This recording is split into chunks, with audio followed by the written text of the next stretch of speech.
Je vous souhaite la bienvenue pour l'information dans votre journal sur Lumière de Monde Télévision. Faisons place au sommaire.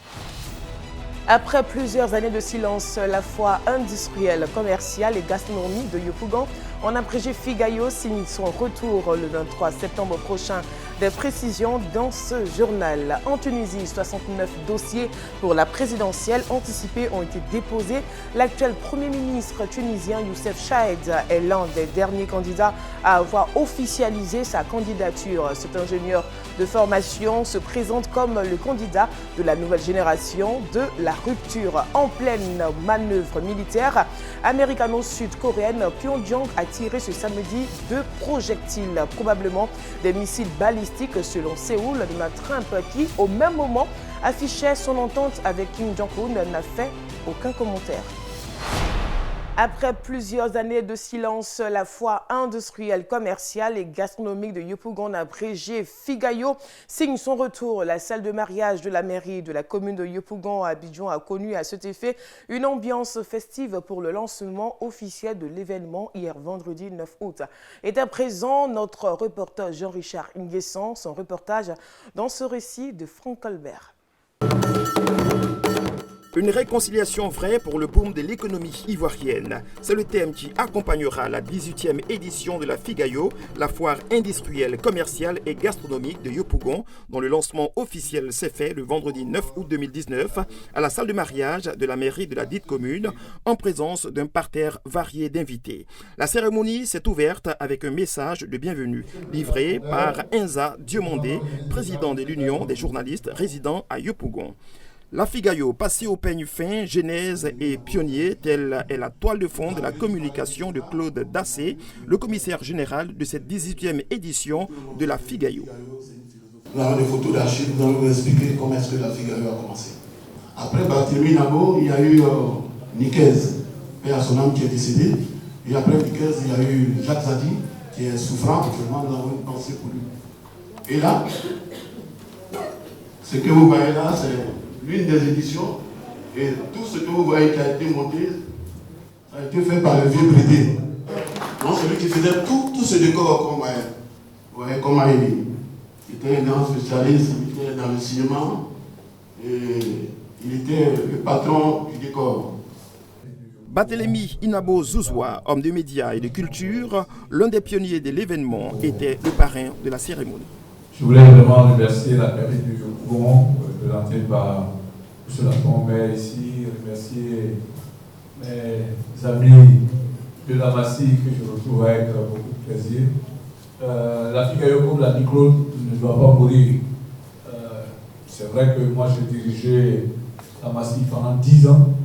Et je voulais donc demander à la mairie d'aider les organisateurs de Figayo à organiser cette foire qui est un élément important dans l'organisation et dans la communication même de la mairie.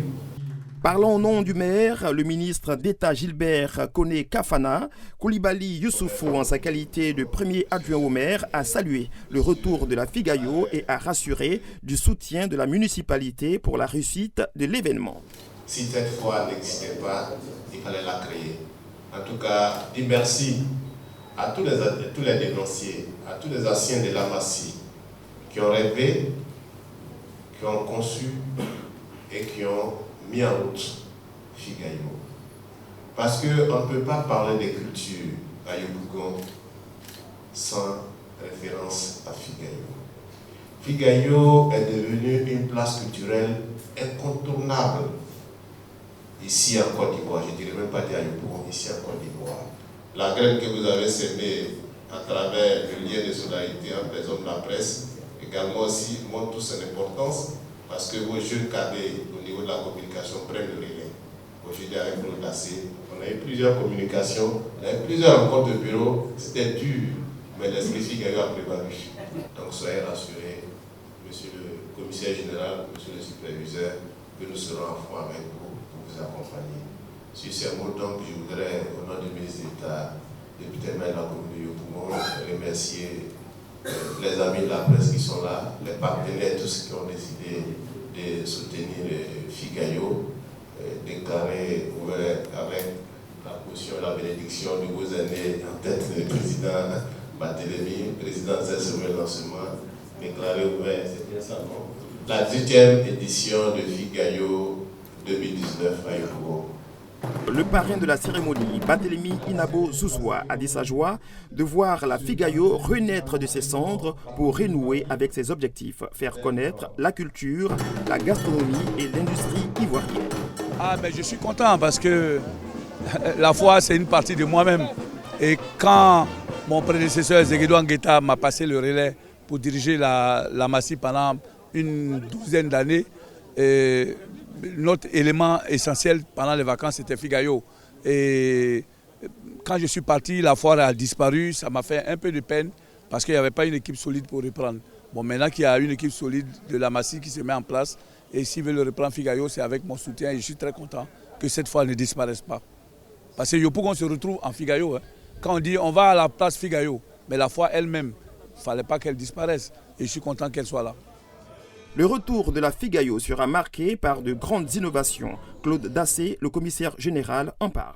En termes d'innovation, il y aura un village d'intégration. Nous allons faire venir les danses du nord, de l'est, de l'ouest de la Côte d'Ivoire. Et il y aura cette innovation-là. À côté de cela, nous avons à l'esprit de faire bouger, de donner un peu de boom aux maisons qui sont les instituts de la veille, l'école des Soumiers, la pouponnière de Yopougon, leur apporter un peu de réconfort. Rendez-vous désormais mentionné dans nos agendas. Du 23 septembre au 5 octobre 2019, la Figayo rouvrira ses portes pour le bonheur des populations et des opérateurs économiques. Qui succédera à Essebsi? Ils sont une soixantaine à convoiter le palais de Carthage. Les candidats à l'élection présidentielle en Tunisie ont eu jusqu'à hier vendredi à minuit pour déposer leur dossier. Initialement prévu en novembre, le scrutin a été avancé au 15 septembre à la suite de la mort du président Béji Caïd Essebsi. Voici les principaux candidats. Sous les applaudissements, Youssef Chahed, le plus jeune Premier ministre de l'histoire de la Tunisie, vient d'annoncer sa candidature à l'élection présidentielle. C'est une responsabilité, je sais ce qu'est une responsabilité. J'en ai eu pendant 3 ans au sein d'un pays qui lutte contre le terrorisme, qui traverse une situation politique difficile et qui était au bord de l'effondrement au moment où je suis arrivé à mon poste. Youssef Chahed se présente comme le candidat de l'espoir pour la jeunesse, notamment au niveau économique.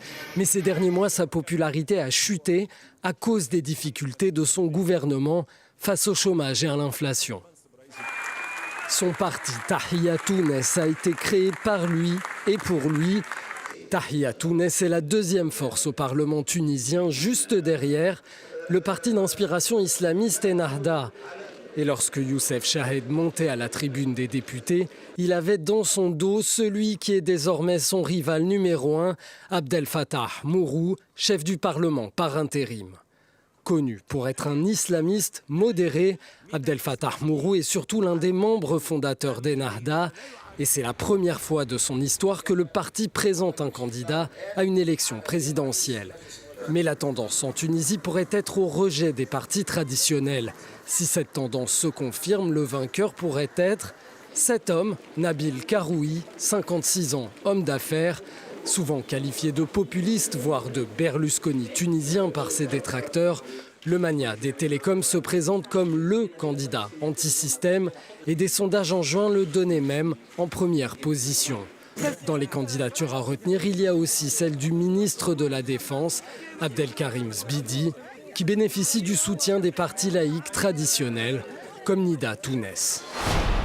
En Gambie, la nouvelle coupure du dalasi et la monnaie nationale ne porteront pas le visage du président. Une nouvelle dans ce pays où depuis 1965, le visage du chef de l'État a toujours été présent sur les billets de banque. Une volonté aussi du pouvoir actuel de tourner la page du régime de Yaya Jammeh. C'est une page qui se tourne dans l'histoire de la Gambie. Un signe matériel du changement politique. Sur ces billets de 100 dalasi, un grand échassier remplace l'effigie de Yaya Jammeh, l'ancien dictateur. Un pêcheur, un fermier, des figures du peuple doivent suivre sur les autres coupures, comme un symbole démocratique, et remplacer la tête de l'ancien président, à la plus grande satisfaction des Gambiens. L'argent, c'est pour le peuple. Cette fois-ci, j'espère que les Gambiens pourront avoir une monnaie typiquement gambienne, qui ne symbolise ni un président, ni une autre personne. Je pense que c'est important d'avoir retiré Yahya Jammeh des nouveaux billets de banque. Selon moi, aucun président ne devrait avoir son visage sur un billet. Yahya Jammeh, arrivé au pouvoir en 1994, suite à un coup d'État, avait pourtant refusé, dans un premier temps, de faire des billets de banque à son effigie, pour finalement céder au culte de la personnalité en 2005 et faire apposer son visage sur toutes les coupures. Les billets de l'ère Jammeh devraient encore continuer de circuler quelques mois, voire quelques années. Difficile donc de solder les 22 ans de règne de l'ancien dictateur. En Afrique du Sud, les orphelinats débordent. Environ 3000 enfants sont abandonnés chaque année dans le pays selon la Coalition nationale de l'adoption. Un phénomène qui inquiète les organisations de protection de l'enfance. C'est l'heure du repas à l'orphelinat Door of Hope de Johannesburg. Ce foyer accueille en ce moment 17 bébés abandonnés, dont l'un tout juste arrivé. La nuit dernière, vers 20h30, l'alarme a sonné. Elles ont regardé l'écran de vidéosurveillance et ont vu qu'il y avait un bébé, donc elles sont allées le chercher devant la maison. Il est arrivé par la boîte à bébé. C'est ici que le nourrisson a été abandonné. L'association a installé cette boîte il y a 20 ans. Plus de 200 bébés y ont été déposés depuis. Quand il y a un bébé ici, l'alarme va nous alerter dans la maison. C'est comme ça qu'on sait qu'il y a un bébé dans la boîte. En Afrique du Sud, des milliers de bébés sont abandonnés chaque année dans des hôpitaux, des lieux publics ou aux portes des orphelinats. En l'absence de statistiques officielles, les associations estiment qu'environ 3000 d'entre eux survivent. Un phénomène dont l'ampleur reflète la condition des femmes dans l'un des pays les plus inégalitaires au monde. C'est important de se souvenir qu'elles sont elles-mêmes abandonnées. Elles ont été abandonnées par le père de l'enfant, elles ont souvent été abandonnées par leur famille et elles ont été abandonnées par leur communauté et par toute la société. Touli Malangou ne verra pas sa petite fille grandir. En situation précaire, elle a dû faire un choix quand sa fille, encore étudiante, est tombée enceinte. Ensemble, elles ont décidé de faire adopter le bébé en passant par la voie légale, une démarche encore très difficile à assumer en Afrique du Sud. Pour eux, l'adoption, c'est comme jeter son bébé. J'ai choisi de voir les choses autrement, de briser les chaînes. J'ai fait un choix et j'en suis heureuse. Si elle le désire, sa petite fille pourra un jour faire les démarches pour retrouver sa famille biologique. Un choix que n'auront pas les enfants abandonnés dans les boîtes à bébés de Johannesburg. Joy n'avait que 17 ans lorsqu'elle a accouché dans un appartement de Tripoli après avoir pris la route mortelle du Nigeria vers l'Europe. Le père biologique de l'enfant était un gardien dans le centre de rétention où elle était enfermée. De retour au Nigeria, elle tente de retrouver une vie normale dans un centre de réintégration de Benin City. L'Organisation internationale pour les migrations estime qu'il y a plus de 60 000 Nigérians et 600 000 migrants de 39 nationalités différentes, toujours en Libye. Dans ce centre de formation de Benin City, Joy tente de renouer avec une vie normale. Son rêve était de rejoindre l'Europe. Sur son chemin, la Libye est devenue sa prison. Joy n'avait que 17 ans quand elle a accouché d'une petite fille à Tripoli. Le père biologique était un gardien du centre de rétention qui l'a menacée de mort pour ne pas que la nouvelle de la grossesse s'ébruite.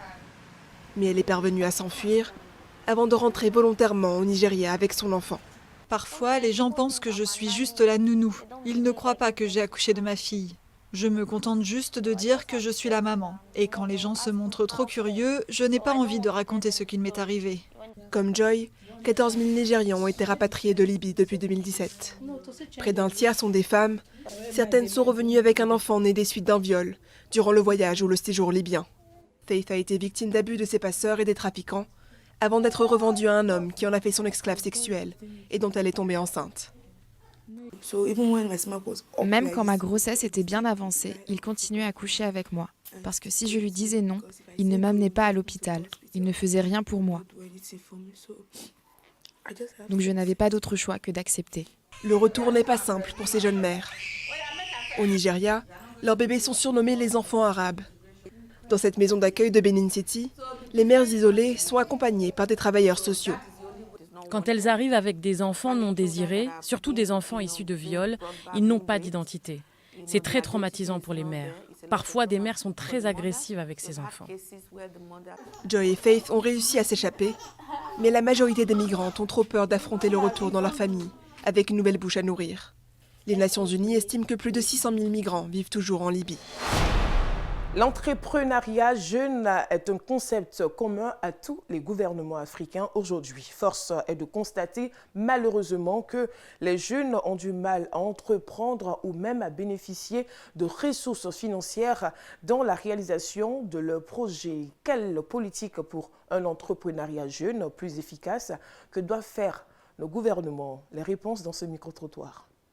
Le gouvernement doit vraiment aider les jeunes à entreprendre. L'État doit créer dans chaque école une structure de formation en entrepreneuriat. Parce qu'on ne vient pas à l'entrepreneuriat qui veut. Il faut être formé d'abord à entreprendre. Il faudrait avoir une connaissance de ce que tu veux faire. Il faudrait chercher à avoir une expérience pour pouvoir mieux se lancer. D'abord, nous les jeunes aussi, on a peur de parfois entreprendre parce qu'on a peur de perdre. Parce que quand on dit l'entrepreneuriat, on se dit qu'on doit forcément avoir des millions. Il faudrait que le gouvernement crée des fonds pour pouvoir aider les jeunes. Les jeunes sont de moins en moins présents dans l'entrepreneuriat et il va falloir donner une aide, je dirais, considérable pour booster le niveau des jeunes dans l'entrepreneuriat. Vous savez que l'entrepreneuriat est un processus. Et qui parle de processus, parle de technique. Donc nous avions une jeunesse qui a de l'envie, mais qui, dans sa grande majorité, manque un peu d'expérience et de moyens. Donc je pense que la combinaison des moyens et de l'expérience, des conseils, des avancées, pourra permettre d'atteindre des objectifs. La notion d'entrepreneuriat jeune, elle est bonne. Et puis cela fait, disons, quelques années que le gouvernement a mis l'accent sur l'entrepreneuriat, étant donné que la Côte d'Ivoire fait face à un grand problème d'insertion professionnelle. Donc c'est important pour l'État d'inciter les jeunes à entreprendre. Tout le monde ne peut pas rentrer à la fonction publique. Tout le monde ne peut pas rentrer à la fonction publique. Et la façon d'être autonome, c'est de pouvoir entreprendre soi-même. Et pour pouvoir entreprendre, il faut d'abord avoir des notions sur l'entrepreneuriat. Certes, c'est vrai qu'on a besoin de financement pour pouvoir entreprendre. Mais lorsque tu as des notions sur l'entrepreneuriat, tu peux commencer avec de petites sommes. Il y a des gens aujourd'hui qui gèrent des cabinets et plus tard qui se retrouvent avec des postes. Donc l'entrepreneuriat, ce n'est pas forcément de faire une grande activité, mais on peut commencer par des petites choses. Devi Sorek, un soldat israélien de 19 ans, a été retrouvé mort poignardé dans la nuit de mercredi à jeudi en Cisjordanie, annoncé par l'armée. Le djihad islamique a salué l'attaque, décrivant un acte héroïque qui transmet un message important. Depuis le 7 octobre 2018, 9 Israéliens ont perdu la vie dans des attentats terroristes. Retour sur les événements. 7 octobre 2018, dans la zone industrielle de Barkhane en Cisjordanie, 2 Israéliens sont abattus par un terroriste. Kim Levengrand Yeheskel, 28 ans, et Ziv Ashby, 35 ans, sont assassinés par un Palestinien travaillant dans cette zone. Après une traque de plusieurs semaines, l'assaillant est neutralisé. 9 décembre 2018, à Ofra, en Cisjordanie, 7 personnes qui attendaient un arrêt de bus sur la route 60 sont grièvement blessées lors d'une fusillade. Parmi les blessés, une femme enceinte. Accouchée en urgence, le bébé prématuré de 30 semaines décède le 12 décembre. Le 13 décembre, les forces de sécurité retrouvent des suspects d'Ofra. L'un d'eux est abattu au cours de l'opération. Le deuxième Palestinien est arrêté. 13 décembre 2018, au carrefour de Givat Asaf, en Cisjordanie. 2 soldats de Tsahal sont tués lors d'une fusillade à un arrêt de bus. Leur nom, Yosef Cohen, 19 ans, et Yoval Mor Yosef, 20 ans. 2 autres soldats sont grièvement blessés. Les terroristes sont neutralisés. Pour l'armée, ce sont les mêmes terroristes qui sont responsables des attaques du 9 et du 13 décembre. 7 février 2019, Ori Hansbacher, 19 ans, est violée et poignardée à mort dans la forêt En Yael, près de Jérusalem, alors qu'elle se promène près de son lieu de travail. Le 8 février, la police israélienne arrête Arafat Irfia, un Palestinien de Hebron. Le terroriste admet que son acte a été motivé par par des raisons nationalistes. 17 mars 2019, au carrefour d'Ariel en Cisjordanie, le sergent Gal Kaiden, 19 ans, est assassiné par un terroriste palestinien. L'assaillant a saisi son arme et tiré sur lui. Ensuite, le terroriste tire sur plusieurs civils au même carrefour, blessant grièvement le rabbin Ayad Ettinger, qui décède des suites de ses blessures le lendemain matin. 2 jours plus tard, l'auteur de cette attaque est tué lors d'échanges de tirs avec les forces israéliennes qui ont encerclé le bâtiment où il s'est réfugié. 8 août 2019, Dvir Sorek, originaire d'Ofra. Ce soldat de 19 ans étudiait dans une école talmudique militaire. Il est poignardé à mort et son corps est retrouvé au bord de la route, dans le Gush Etzion, tôt dans la matinée. Une nouvelle application mobile de navigation a été développée en Cisjordanie pour permettre aux Palestiniens d'éviter les postes de contrôle israéliens et d'emprunter d'autres routes pour se déplacer de ville en ville. Lancé en juin, le navigateur Dorob Navigator collecte des données relatives au trafic et sur la fermeture des routes depuis les appareils des utilisateurs. Son objectif est de surplanter des applications telles que Google Maps qui tiennent rarement compte des restrictions imposées par Israël. Les détails. Il y avait Waze, il y a désormais Dorob Navigator. Cette nouvelle application GPS aide les conducteurs palestiniens à éviter les embouteillages de checkpoints et propose des itinéraires souvent occultés par les applications grand public. L'application se veut un outil pour éviter aux Palestiniens de Cisjordanie de se retrouver dans les zones israéliennes. D'abord, Dorob est un produit palestinien et les aide à conduire en Palestine en évitant les colonies ou les zones israéliennes. Combien de fois j'ai été accompagné d'amis qui ne pouvaient pas pénétrer en Israël, par exemple ceux qui possèdent des cartes d'identification palestiniennes. Les autres applications ne montrent pas ces routes. Lancé en juin par et pour des Palestiniens, ce GPS d'un nouveau genre vise à supplanter en Cisjordanie Google Maps ou Waze. Des applications qui tiennent peu compte des restrictions israéliennes et des difficultés de navigation entre les localités palestiniennes. Pour son concepteur, l'application répond à un impératif sécuritaire. Nous voulons assurer la meilleure sécurité possible pour tous les Palestiniens qui veulent conduire en Cisjordanie sans se perdre ou qui ne veulent pas entrer dans des colonies israéliennes qui peuvent mettre leur vie en danger. Ça peut leur éviter des contraventions ou une arrestation. L'application exclut toutes les routes que nous voyons, mais que nous ne pouvons pratiquement pas traverser. Nous ne pouvons même pas nous en approcher parfois. Dorob Navigator permet surtout d'éviter les checkpoints volants et informe en temps réel l'utilisateur. L'application pourrait poser problème à Israël.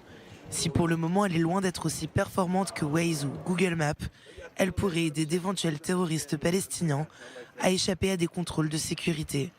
Dorob Navigator revendique 22 000 utilisateurs en 2 mois d'existence. Elle est financée par Ideal, une société de transport et de logiciels d'automatisation basée à Ramallah. L'application est également disponible dans la bande de Gaza. Sur le continent asiatique, les 2 nouveaux projectiles lancés par la Corée du Nord ont été tirés ce samedi dans le nord-est du pays. Ils ont volé à environ 400 km avant de tomber dans la mer du Japon, a indiqué l'état-major sud-coréen, selon qu'il s'agit vraisemblablement de missiles balistiques de courte portée. Une explosion, un missile qui décolle sous le regard de Kim Jong-un. Ces images datent de mercredi, mais les 2 missiles lancés ce samedi seraient les mêmes. Il s'agit de missiles balistiques de courte portée lancés depuis une base sur la côte est de la Corée du Nord et d'une portée de 400 km. Selon la Corée du Sud, ces 2 missiles se seraient abîmés au large du Japon. L'agence de presse officielle de la Corée du Nord a confirmé que ces tests sont bien un avertissement en réponse à l'exercice militaire conjoint entre les États-Unis et la Corée du Sud en cours depuis lundi. Mais 2 jours après cette déclaration, vendredi, Donald Trump a fait une sortie pour le moins surprenante. Le président américain a reçu jeudi une lettre de Kim Jong-un. Oui, il m'a écrit une lettre superbe, très personnelle. Il raconte ce qu'il fait, mais aussi qu'il n'est pas content de nos exercices militaires. Malgré qu'il soit de faible envergure, il a écrit qu'il n'était pas content. Mais le plus surprenant est encore à venir. Mais comme vous le savez, je n'ai jamais aimé ces exercices militaires non plus. Et vous savez pourquoi? Parce que je n'aime pas les payer tout seul. On devrait être remboursé pour ça et j'ai dû le dire à la Corée du Sud. La relation entre Kim Jong-un et Donald Trump est inédite.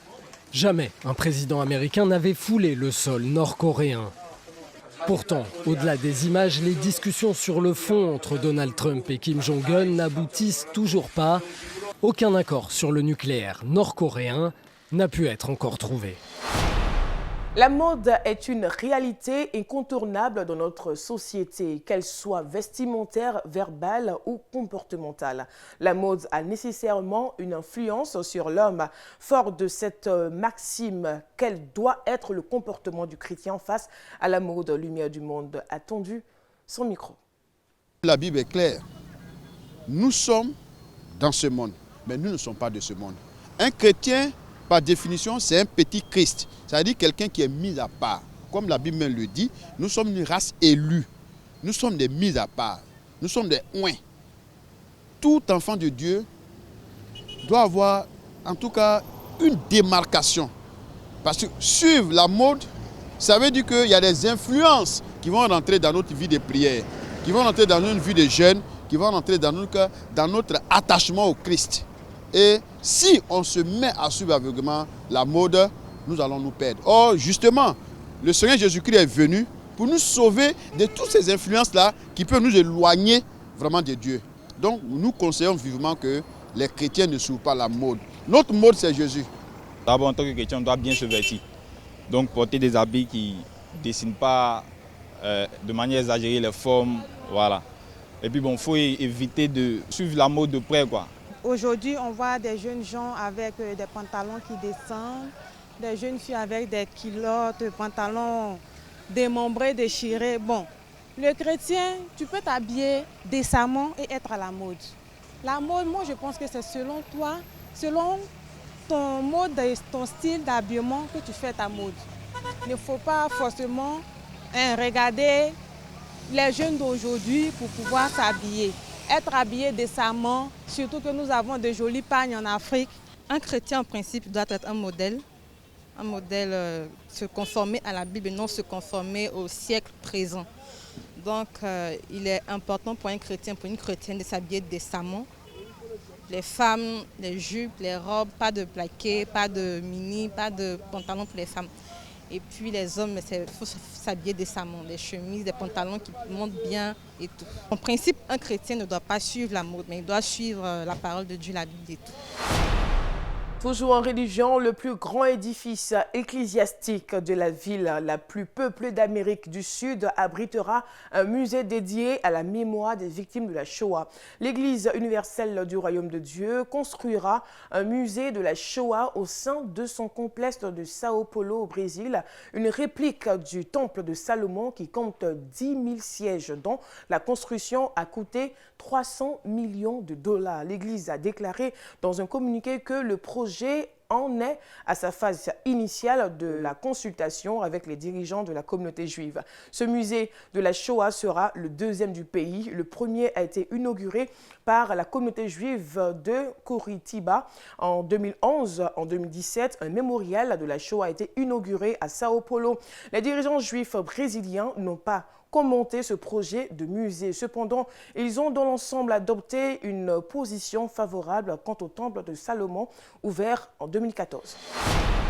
Et pour terminer en religion, l'une des plus puissantes organisations humanitaires chrétiennes du monde, World Vision, a lancé un important effort pour trouver des sponsors pour 1000 filles dans les pays en voie de développement. L'objectif pour l'organisation est de lutter contre les inégalités entre les sexes. La campagne ambitionne de voir 1000 filles supplémentaires dans la pauvreté parrainée d'ici la journée internationale des filles prévue le 11 octobre prochain. L'organisation a déclaré qu'il s'agissait d'un moment critique pour les filles du monde entier. Nombre d'entre elles se battent contre toute attente pour assurer un avenir positif. Selon l'UNICEF, 12 millions de filles dans le monde contracteront un mariage forcé cette année seulement, tandis que l'UNESCO révèle que 31 millions de filles ne pourront pas aller à l'école. Et c'est la fin de ce journal. Merci de l'avoir suivi et surtout bonne soirée sur LMTV.